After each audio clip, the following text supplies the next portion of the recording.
Hey there, listeners, and welcome to Project Zero, where we hear about the journeys of some of the best project leaders in the game. My name is Alex Tuck, and I am the host. I am here today with a co-founder of Navigate, Pete Walker. Welcome to the podcast, Pete. Thanks, Alex. We appreciate you having me. Glad we were able to get scheduled. Yeah, I can't wait to hear about your Project Zero, which is going to be a good one. Start us off. Tell us a little bit about yourself, how you got into project management, and what you do at Navigate. Yeah, absolutely. So I've been doing project management for it seems like a long time, decades now. Right now, though, Navigate is really focused on transformation projects and process reengineering for clients where we're coming in looking at their big problems and big ideas and then boiling those down into various tangible projects. So things like how does a company increase their sales by double digits? How do they adopt enterprise Gen AI and keep it so that it's actually productive and secure for highly regulated businesses? How do they make the products that they make in a safer, more energy efficient manner? This is some of the things that we look at on behalf of a wide range of clients. But everything does boil into a project. So while you can strategize and come together on what your way forward would be, you really have to break down these sort of enterprise monumental strategy concepts and ideas into tangible things where you can actually go deliver value. And that's where we use a ton of various project management skills across our clients to deliver value for them. Awesome. That's great. And you're an engineer originally and then got into project management. Is that right? Yeah, by trade, my undergraduate, I have two actually. It's very strange. I have an industrial engineering degree from Purdue University, and I also happen to have a bachelor's degree in psychology. So two wildly different scientific exploits from an education standpoint, engineering being very mathematical, very formulaic, and very focused on things, whereas the psychology piece is the listening and the understanding.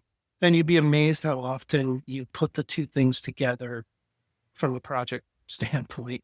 It really just blends very well with the strict processes and things that we like to follow to get things done. And then the human element that you're always dealing with in a project standpoint. That those two base skill sets work pretty well together.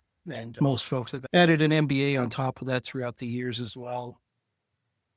That's awesome. That's really cool. How'd you get into project management eventually out of the engineering and psychology realm? Yeah, variety of different work assignments. While I was in school, everything was very operational focused. Started working out of in supply chain for Subaru, then went to work, moved back home to Vermont, was doing some production manufacturing and a variety of other different things. And it was time to switch jobs again. And my first real exposure to regulated project management work was being brought in to do an ERP transformation for General Dynamics in the aerospace and defense area. And really understanding and having a structure of, hey, we have a very strict scope, we have a very strict timeline. Here are the project management tools. Back then it was a fancy Excel spreadsheet. And we have to go get this new ERP system in and owning a piece of that project that was around procurement and master scheduling and planning. So that's your project zero. It Is that really, it really is. Yeah. And it's funny because over time I've realized that everything I've been doing is project. Like I used to do work when I was younger, like a teenager and stuff. And I would have people would say, hey, we need you to help stack and move this wood, this pile of wood. Or there was one thing that I was doing with a barn where I was pulling out and tearing down an old school barn in Vermont. And those turned out to be really projects too. I just never organized and thought of them that way until my project zero with General Dynamics and understanding in the big scope of moving an ERP across a variety of different functional areas of the company and owning that one piece of it. And how does it fit together with everybody, and then being working for a large scale public company that's highly regulated, all the different things, blocking and tackling you have to do to move a project or move something to a finish line. That's so interesting. Did you have the role of project manager there, or were you still part of the I, engineering team? I was brought in as a project manager specifically to handle the master scheduling and planning and the procurement conversion. The parlance, just those modules. And so Interesting. other people had finance, other folks had HR. So you're working all as part of the larger program team. But yeah, I was brought in and they wanted a fresh person to come in and look at that didn't have a lot of legacy knowledge because it was a very old school company that had been working there for 20 and 30 years. And they really wanted to hire from the outside for this PM role because they wanted somebody to come in and not go, this is the way we've always done it. So it was actually pretty smart thinking, I think, on the part of the folks that were hiring and doing the project to bring somebody in from the outside versus just a project manager that was internal into that role. I think as you're new, you're asking a lot of whys. You ask a lot of questions. I don't think we've had anyone that has named an ERP as their project zero. I'm really interested can you take us through what some of that planning looked like when you were here a little while ago at General Dynamics? It was part of a post-acquisition change. So it was something that General Dynamics had acquired a portion of a business, Lockheed Martin's business. And so Lockheed's systems had to go away and General Dynamics had to be incorporated. So you were using an existing ERP that had structures and functions.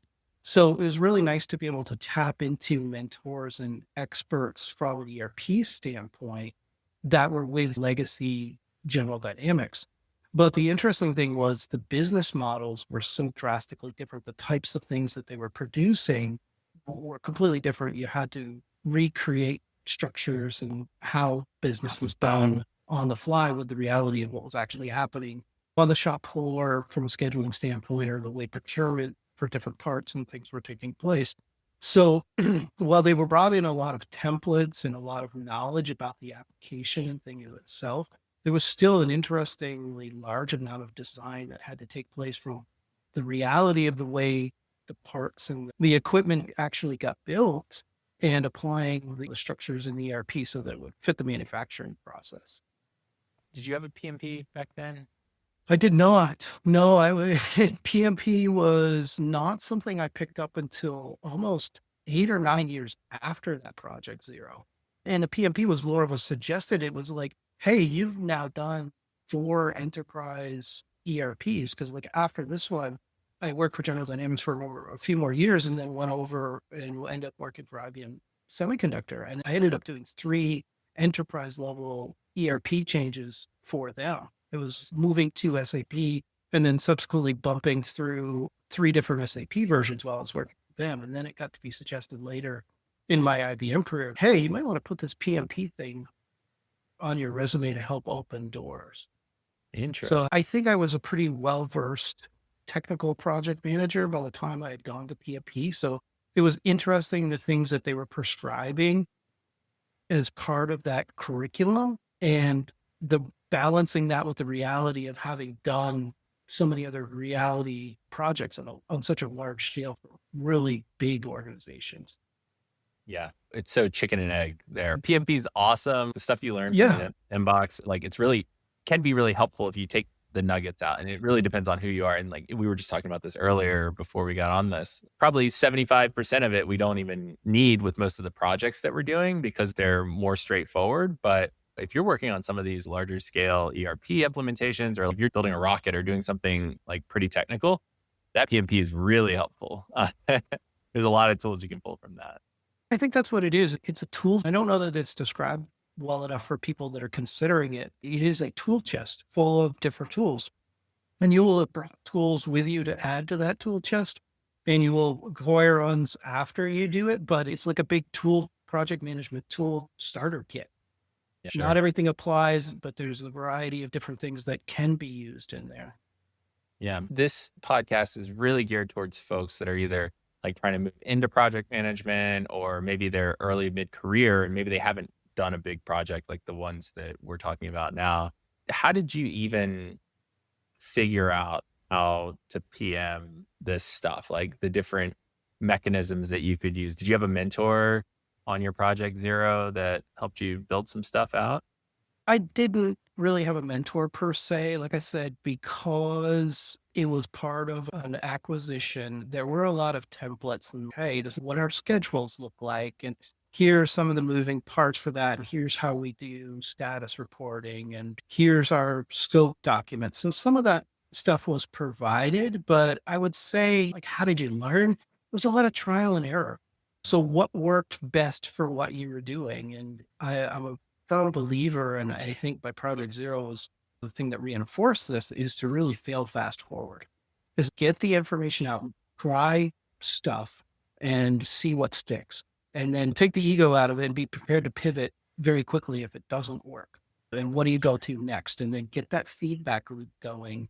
Hey, we tried this. This is not working from a communication standpoint. This isn't working from a schedule standpoint, budget, whatever it happens to be on the main pillars, and get the feedback on what's not working and then make the adjustments as quickly as possible. Yeah. So talking about failing early and often, were there any big bumps that you hit that are noteworthy? And do you want to talk about like how you overcame them?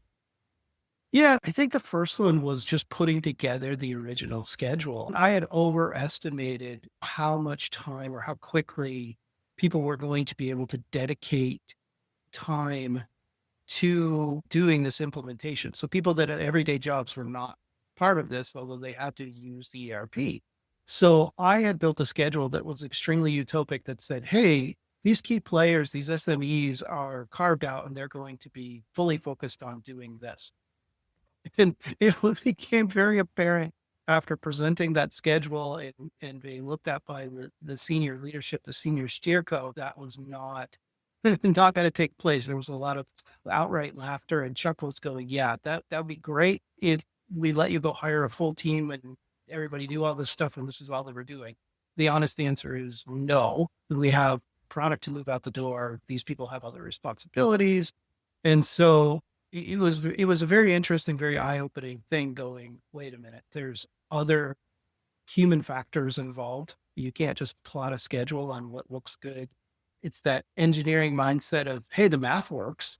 It says that if I have a process that takes 10 days, I should be able to start on the first and be done on the 10th, not taking into account those world factors. And I think that was one of the biggest challenges and eye openers was getting that lesson and then understanding to put that together. You really had to go talk to the individual people that you needed to be part of to get their inputs into building that overall schedule.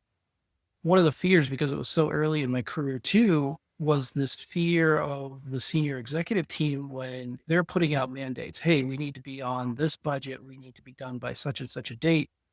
Sometimes your real world schedule doesn't actually meet up with what their mandate is. And there's very good reasons for that, but being able to communicate and negotiate the reasons behind why you're not going to meet their original mandate and handling that messaging is also another lesson that Project Zero taught.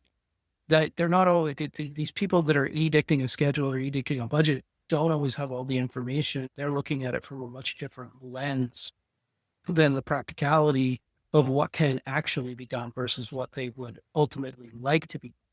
And so you as a project manager have that responsibility to communicate what can actually take place and have that be a concrete conversation of, hey, I've tried to push these areas to compress the schedule to get to where you want to, but these are the reasons that it can't, and be able to lay that out and explain it in a non-emotional, very solid business direction way for them to get them to adopt to that. Yeah, I love that. And you did it. You transitioned without me even driving us there, but like moving towards the lessons, right? Because again, this Project Zero is a great tool for early stage project managers to hear like what it's actually like to run big projects. We worked on the exchange together and we built this elaborate waterfall project plan with thousands and thousands of lines of tasks. And I remember going and sitting down with teams and like the leaders didn't even show up because it was Right. so preposterous. Like it was just like it was never gonna happen. Like we were trying to build this massive piece of software with changing requirements like every single day, doing a waterfall project with thousands of lines. And that you learn like, oh my God, what was I trying to do here? You don't know how to do that until you either hear someone else's failure or like you do it yourself and you fail. And sometimes Yeah. even when you hear the lessons or other people will tell you about them, Yeah. you're so eager to do the right things and to deliver value in these kinds of things that you get blinded, right? Yeah. You're the forest through the trees sort of analogy where you're like, yeah, we can do this. Yeah, I get it's complex, but we'll break it down into these bite-sized chunks. And like you said, on the health exchange, it was like, there may be 1,000 different task lines, but we group those together into, 250 logical milestones, right? Everybody should get that. No problem. We'll make it happen. We only have 7 different vendors that we're dealing with and, all these other things that are not in your control. So Yeah. sometimes, and I mean, maybe that's one of the key lessons with this is don't be afraid to fail. Don't be afraid. You're going to make mistakes with it and you're going to find your own way. And the way that Alex would do something or the way that Pete would do something in project scenario is not necessarily the way somebody else would do it, but it doesn't mean that all of them can't be successful. Yeah, exactly. So speaking of success and being a good project manager, like what do you think the number one skill is for a project manager and why? Communication. I say this all the time to folks. It's communication. It's your listening skills, your ability to deliver. We were talking about a little bit with my Project Zero, your ability to deliver news that people don't necessarily want to hear, but it's the reality. And you have to do that. You can't be afraid of the less good or the bad news, right? You have to be upfront early and often with your communications. You have to talk to people on adapting how do they want to be communicated with. And that's not just your key sort of sponsors from an executive stakeholder standpoint, but that's all the various SMEs that you have to work with, the various you have such a great big stakeholder list, and even in small projects that you have to understand everybody has a different way with which they absorb and take in information. And so to me, the biggest thing is communication. And you can apply it outside of project management, obviously, as well. But with all of the different things that are available to you with scope and schedule and all the tools and things, I think communication is the single most important factor because it will fail your project no matter how successful you could deliver on scope and budget if people don't adopt or don't think that it was they were a meaningful part of what was taking place. Yeah, for sure. It was funny. I was just on a LinkedIn Live earlier and I started to say, we're trying to be a leader in AI for project management. But then I said right after that, you can try all you want, but you're a leader only if people follow. And I think we're starting to see that with our organization, but it's the same thing that you're describing, right? Like if you don't communicate a sense of like confidence within your project team, no one's going to follow you. So you're not going to have any influence across that entire group. So I completely agree. Like communication, just delivering good news, delivering bad news, celebrating stuff, influencing things. It's so important for project managers. It is. And I would say it's the one thing that, as you mentioned AI a little bit, Yep. it's the one thing that AI can help with it, but it will never fully replace your communication. So you can use AI to help with your status reports and your action items and those kinds of things, but that there's still people involved with every project that you do, right? And so that people to people interaction still has to take place from a communication standpoint for adoption, for understanding, for change. And that's where I think AI can enable that, but it will never fully replace it from a project standpoint. Yeah, I agree. Do you think the role of the project manager is going to exist 5 to 10 years from now? Or is it going to be called something different? What's the deal? Yeah, I think it's definitely going to evolve. Everything is a project, right? In my mind, it's all a project. Everything has a scope, schedule, budget, that has to that has to be met, as long as it's not normal day-to-day operations.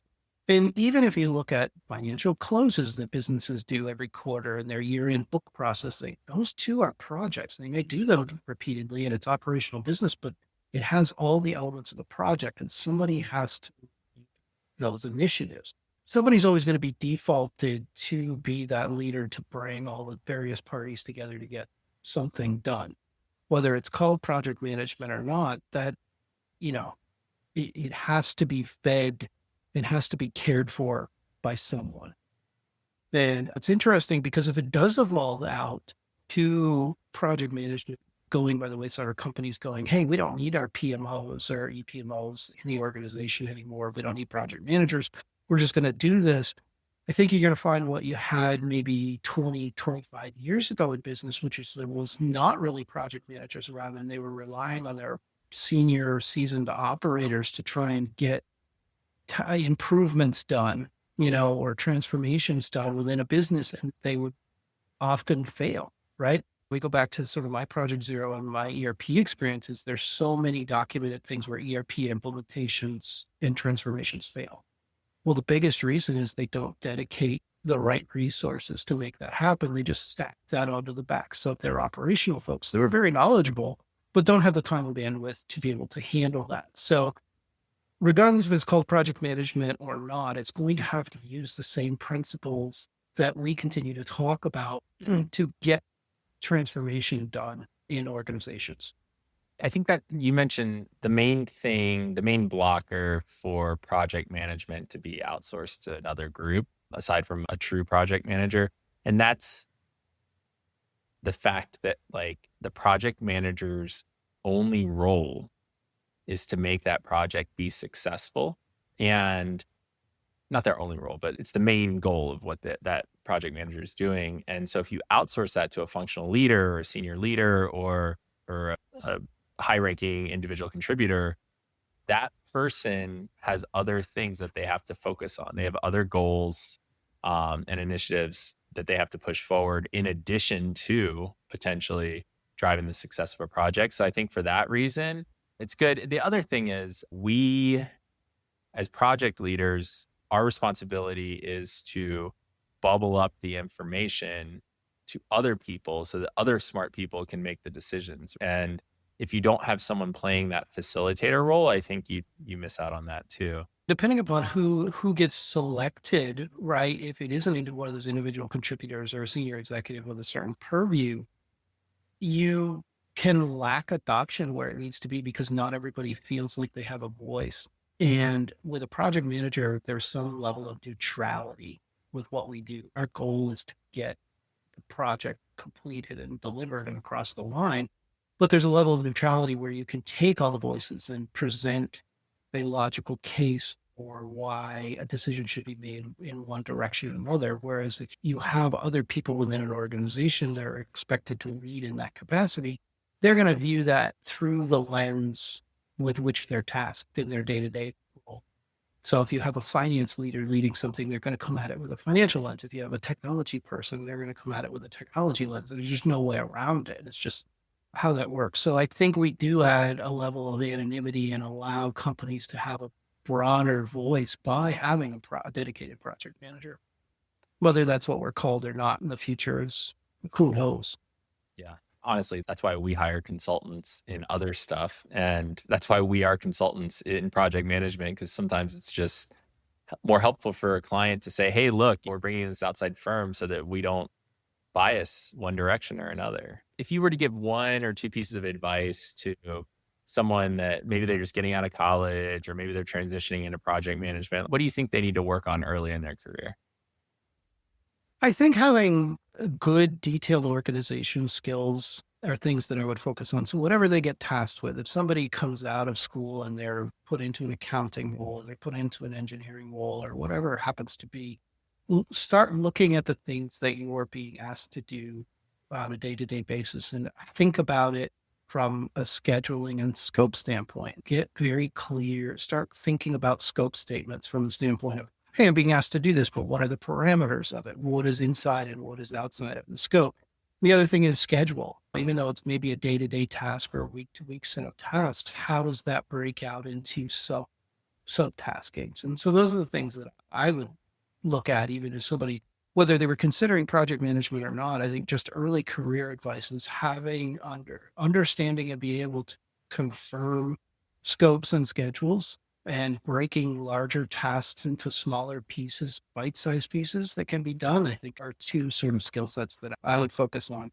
And you can usually, and even if it's not under the guise of finding a project management mentor, you can usually find people within your organization that are really good at being able to provide advice and tidbits on how to scope and schedule. Yeah. I love that idea. And I have never thought about that. I'm going to start asking that question in my interviews for consultants now because, it's a really interesting, you have your process. I have my process for how I organize my year, quarter, month, week, day, hour. I'm one of those people that has an entire calendar time blocked, top to bottom, color coded, because I need my independent time and all my meeting time, my prep time. But that doesn't work for everyone, right? But Right. just having your own flavor of how you organize, that's the important thing. I've tried so many different methods, and that's just the one that works for me. So, And we all find a sense of pride and accomplishment in different ways, right? So some people need more short-term accomplishments. So how do you break down your tasks to go, yeah, I'm doing a good job here, or they maybe need a higher feedback circle or you. So it's yeah, all those things are about finding about who you are as a person, whether it's project manager or whatever. How do you break that up? How do you do that? Some people can deal with larger chunks that are a little bit more anonymous with their time blocks. Like, oh, I've got 4 hours for this, and I know I have to get these three things done. That's fine. Other people may need to say, nope, I need 45 minutes for this, 30 minutes for this, and the balance of the time C for that. You consider it not just with how you like to do the work, but I think your feedback loop is important too. Is like, how do you want to feel successful that you've accomplished something? And then how do you get that outside input from others? How frequently do you want that? How many checkpoints are good for you to feel like you're moving things forward? love that. Yeah. Yeah. That's great advice. Such good advice. I'm going to start doing that with my mentees now. Just ask them to start thinking about that. I've Cool. used it for quite a number of years, honestly. It Awesome. gives everybody a different way of doing it, but within the same concepts. Because we all do it. We all look at things very differently. That's right. That's the key, right? Is for folks to realize there is no exact perfect way for any individual, right? So love it. What worked for you 5 years ago may not work going forward because you may have evolved. The types of things you're working on may evolve as well. True, true. Love it. I think that's a great one to end on, Pete. Like thank you so much. All your insights were awesome. How do people get in contact with you? They can go to the Navigate and Co website. So it's Navigate and Co, ANDOCO, or ANDCO.com. Phone numbers, everything is out there. LinkedIn. They can always work back through you, Alex, because you know how to get in touch with me as well. Awesome. Cool. Thanks so much, Pete. Really appreciate it. And thanks to all of you who joined us for Project Zero this week. Be sure to subscribe to Project Zero wherever you get your podcasts, and we will catch you next time with another great project leader story.